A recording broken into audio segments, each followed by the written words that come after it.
Der Stoppball ist einer der wichtigsten Spezialschläge im Tennis. Er ist aber auch nicht einfach auszuführen. Im kommenden Video zeige ich dir, wie du der King of Dropshot wirst.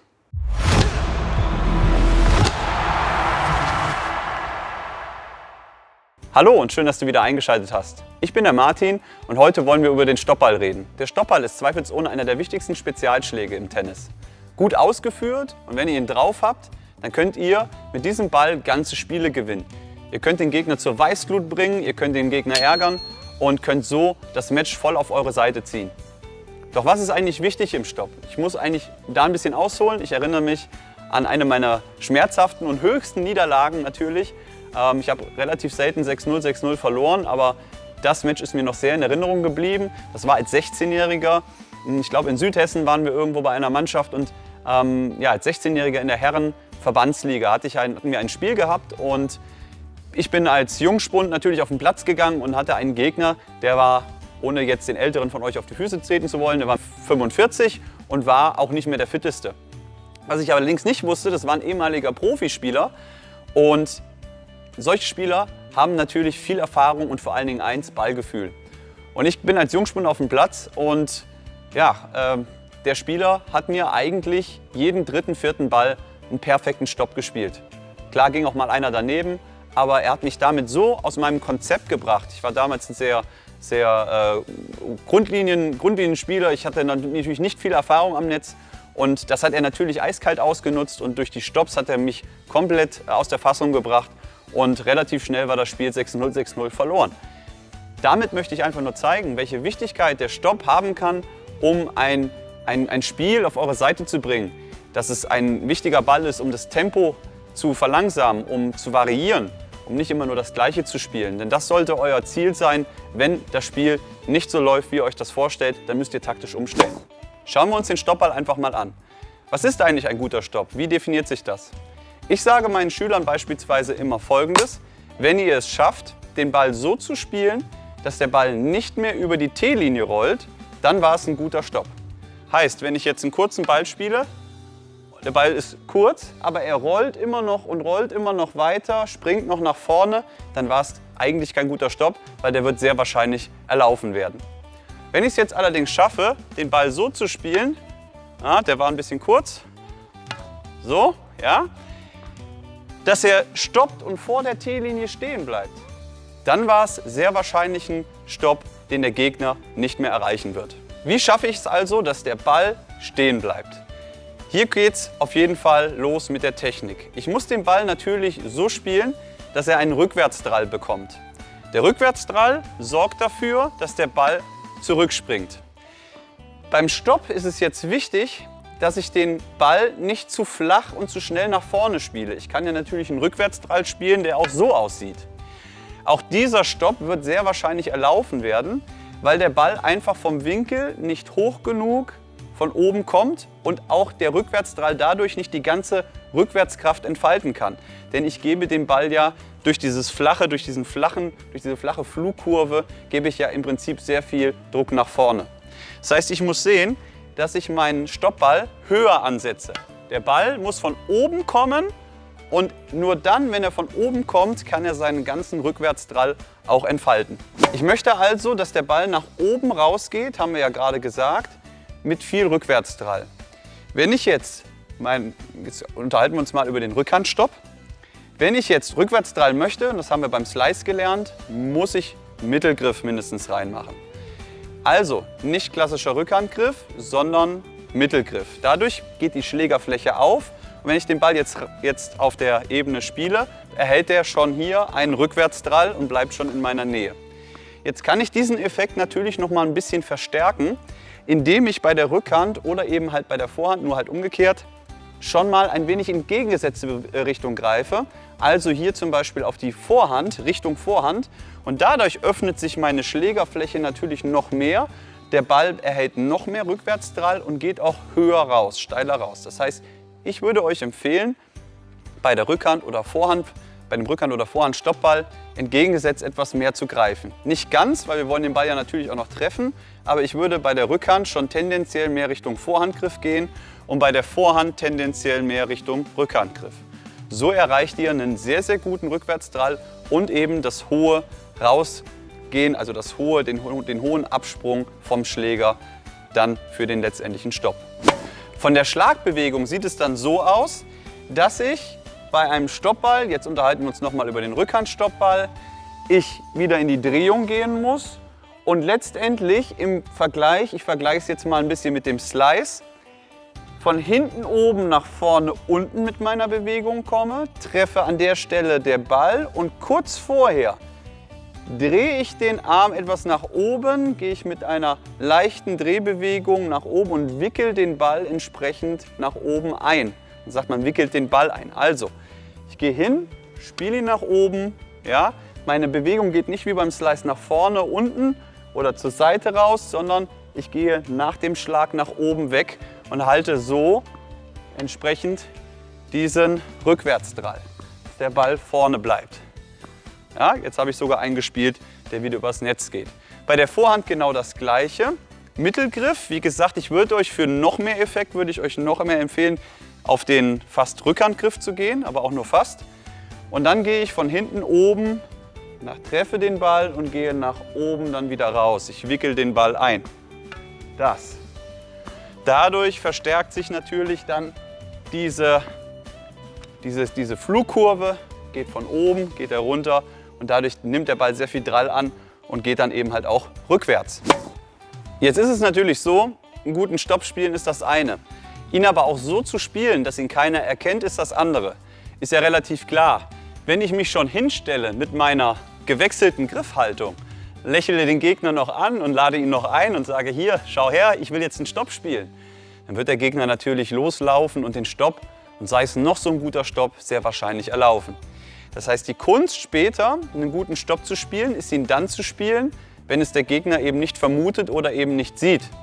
Das heißt, in den späteren Übungen gilt es zum Beispiel zu trainieren, dass ich mit einer normalen Griffhaltung, Vorhand-Topspin-Griffhaltung anfange und dann hier im letzten Moment es schaffe, die Schlägerfläche zu wechseln und dann entsprechend den Stopp zu spielen. Gleiches verhält sich natürlich auch bei der Rückhand, dass ich schaffe, hier mit meiner normalen Rückhandbewegung anzufangen und dann im letzten Moment auch zu öffnen und dann den Stoppball zu spielen. Natürlich gehört da auch einiges an Erfahrung, an Spielerfahrung zu. Ich muss natürlich sehen, wann lohnt es sich, einen Stopp zu spielen, auf welchem Ball ist meine Chance, einen guten Stopp zu spielen, sehr, sehr gut. Ich würde beispielsweise auf einen sehr hohen Ball keinen Stopp spielen, ne? Weil das natürlich hier oben sehr schwierig ist und ich werde wahrscheinlich es nicht mehr schaffen, den Ball diese Flugkurve nach oben zu geben. Also würde ich eher den Stopp auf einen flachen Ball spielen. Das alles gehört zur Spielerfahrung und sollte natürlich im Training auch geschult werden. Kommen wir zu guter Letzt noch zu dem Hinweis, dass ihr später natürlich nicht nur üben solltet, den Stopp zu spielen, sondern auch den Stopp zu erlaufen und natürlich auch, was ich als Spieler mache, wenn ich einen Stoppball spiele. Viele machen den Fehler, sie spielen den Stopp und bleiben dann einfach hinten stehen. Der Stoppball ist ein Angriffsball, das ist ganz wichtig. Stellt euch vor, ihr würdet einen Stopp erlaufen, ihr kommt gerade noch so hin. Was würdet ihr sehr wahrscheinlich spielen? Die größte Gefahr geht vom sogenannten Gegenstopp aus. Das heißt, wenn ich gerade mit Mühe und Not hier unten den Ball habe, werde ich sehr wahrscheinlich für mich als einfachste Variante versuchen, einen Gegenstopp zu spielen. Ja? Und da muss ich natürlich als jemand, der den Stopp gespielt hat, auf der Hut sein und natürlich nach vorne rücken. Das heißt, wenn ich einen Stopp spiele, der jetzt kurz unter die Kamera fällt, dann würde ich mich hierhin bewegen. Ja, würde ich versuchen, nach vorne zu kommen, um den Winkel zu verkürzen. Der Gegner hat jetzt nur noch die Möglichkeit, an mir lang vorbei zu spielen. Und dadurch, dass ich relativ nah am Netz stehe, kann ich hier natürlich noch gut einen möglichen Ball vom Gegner, wenn er denn drankommt, noch abfangen. Das heißt, wichtig, euren Schülern zu vermitteln, der Stoppball ist ein Angriffsball. Ich gehe nach vorne, um dann eben zu verhindern, den Gegenstopp zu kassieren. So, genug der Theorie, jetzt geht's an die Praxis. Hier sind meine Stoppballübungen vom Erwerb bis zur Anwendung, bis zum freien Spiel. Viel Spaß damit!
Genau.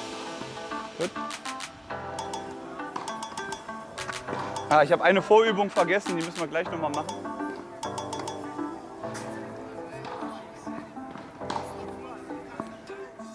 Hopp. Weit. 2, 3, 4, 5, 6, 7, 8, 9. Das ist ja kein Unterschied, ne? Öffne mal richtig die Schlägerfläche.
Eins bei dir?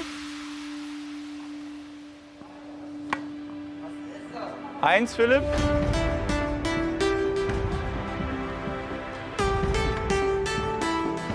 Schnell.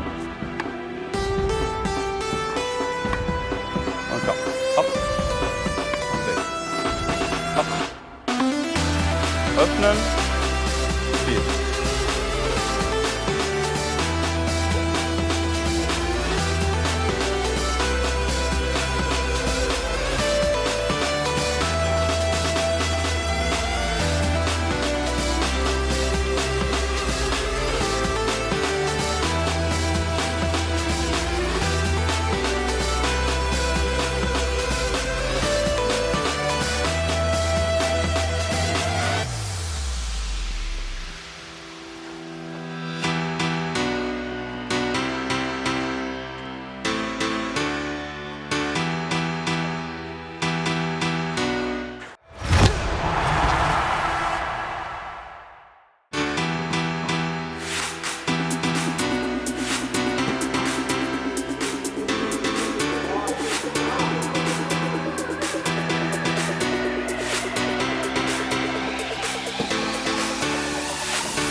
So, okay, 10, 10 geht's los.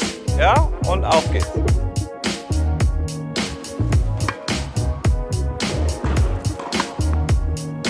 Stopp. Jawohl. 11, 9 bei dir, ne? Und weiter.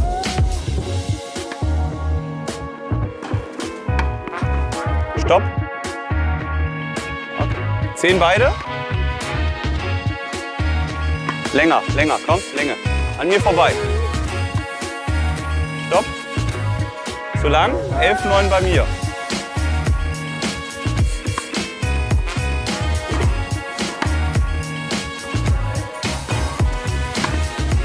Stopp. Sehr gut. Bravo. Und rollt weiter oder nicht?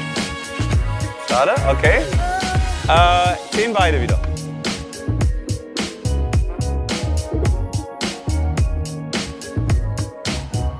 Vierzehn, 6. Stopp. Oh ja.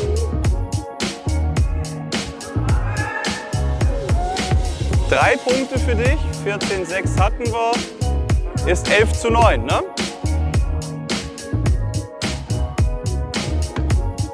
Hopp. Na, weit.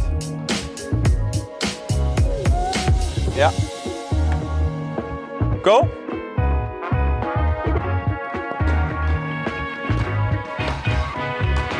Gut. Oh. Go. Sehr gut. Nochmal. Stark. Komm.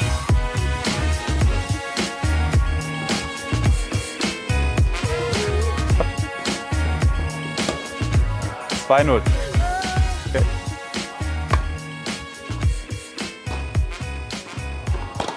Eins. 2.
Ah. Oh.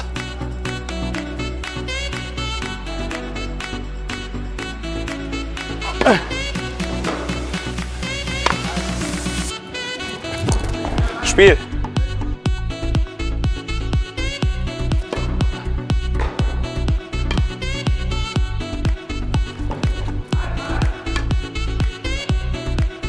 Stark. Sehr gut. So, das waren meine Übungen zum Thema Stoppball. Wie haben sie euch gefallen? Nehmt sie ruhig mal mit in euer Tennistraining. Habt ihr vielleicht noch Ergänzungen oder weitere Übungen? Lasst es mich wissen. Ich freue mich auf jeden Kommentar hier unter diesem Video. Ansonsten sehen wir uns beim nächsten Mal. Bis dahin, euer Martin.